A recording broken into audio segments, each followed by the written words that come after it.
নমস্কাৰ বন্ধুসকল, মোৰ ইউটিউব চেনেল জিকে ব্লগছলৈ আপোনালোকক সকলোকে স্বাগতম জনাইছোঁ। আজিৰ এই ভিডিঅ'টোৰ জৰিয়তে আপোনালোকক হায়দৰাবাদৰ কিছুমান বিশেষ ঠাইলৈ লৈ যাম। গতিকে আপোনালোকে এই ভিডিঅ'টো চাই থাকিব।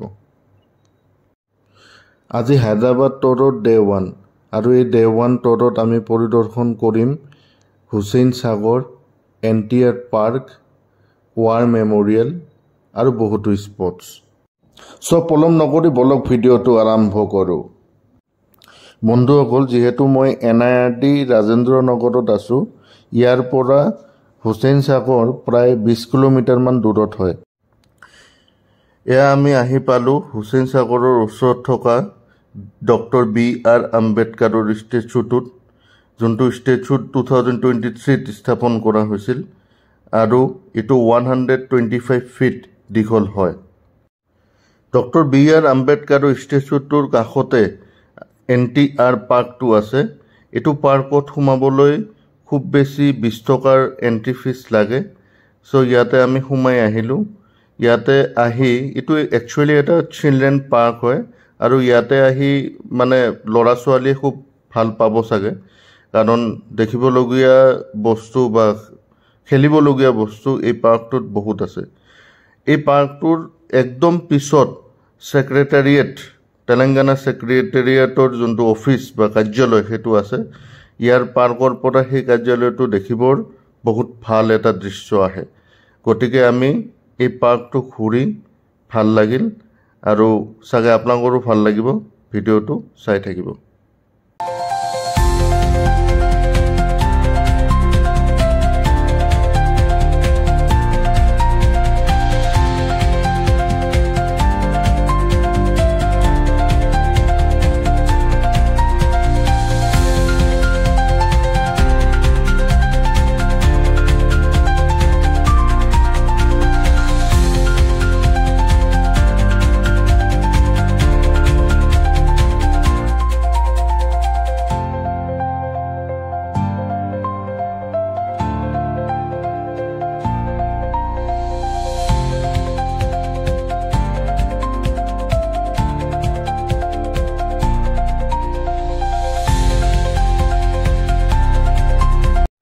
বন্ধুসকল, NTR পাৰ্কত আপোনালোকে আহিলে দুটা বস্তু দেখা পাব।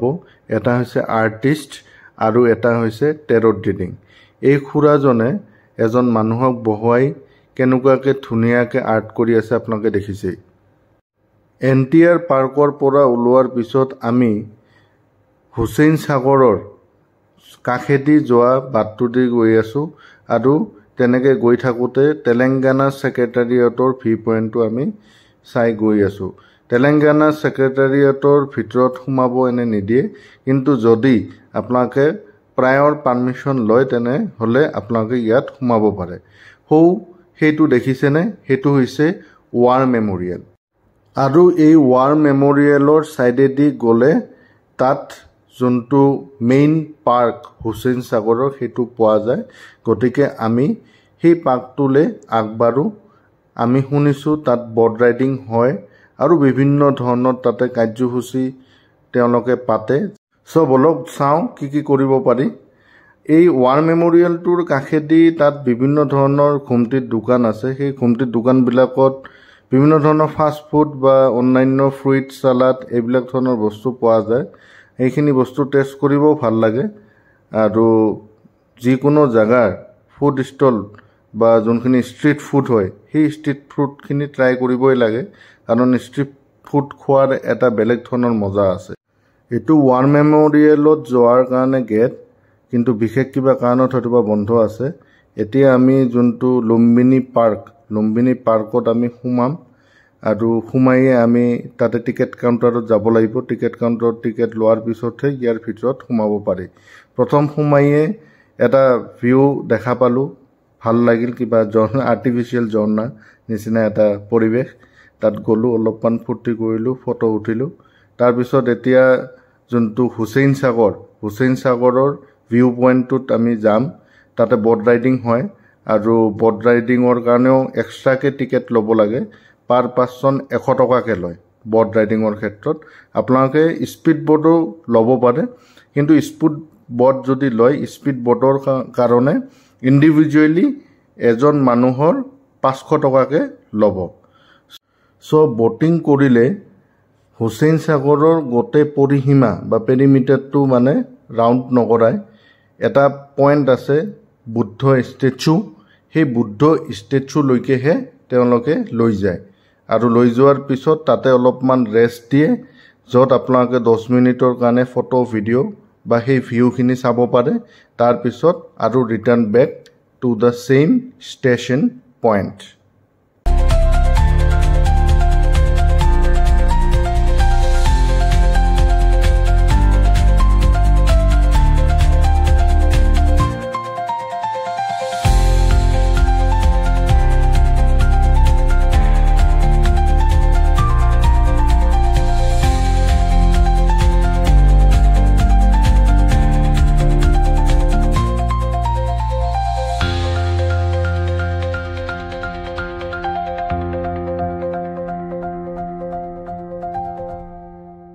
বন্ধুসকল হুছেইন সাগৰ এনেকুৱা এটা পইণ্ট য'ত আহিলে আপোনালোকে 3-4টা সাইড ভিউ এনে কৰিব পাৰিব যেনেকৈ NTR পাৰ্ক তাৰপিছত লুম্বিনী পাৰ্ক তাৰপিছত আপোনাৰ তেলেংগানা ছেক্ৰেটাৰিয়েট আৰু ডক্টৰ B.R. আম্বেদকাৰ ষ্টেচু আৰু ৱাৰ মেমৰিয়েল বন্ধুসকল হুছেইন সাগৰত আপোনালোকে আহিলে বাছ বা মেট্ৰো দি আহিব পাৰে বাছেৰে আহিলে ছেক্ৰেটাৰিয়েটৰ সন্মুখত নামিব লাগে যাৰ পৰা লুম্বিনী পাৰ্ক মাত্ৰ 5 মিনিটৰ ৰাস্তা যদি বাছত আহে আপোনালোকে এইকেইটা বাছ নম্বৰৰ যোগেদি আহিব পাৰে যেনেকৈ 13MG IJ229 5G B 8R83J etc আৰু মেট্ৰো দি আহিলে in red line corridor C1 যাৰ নিয়াৰেষ্ট ষ্টেচন হৈছে ইৰু মঞ্জিল মেট্ৰো ষ্টেচন বন্ধু এতিয়া আমি আহি পালো লেজাৰ শ্ব'লৈ যোনটো ষ্টাৰ্ট হয় 6:30 পৰা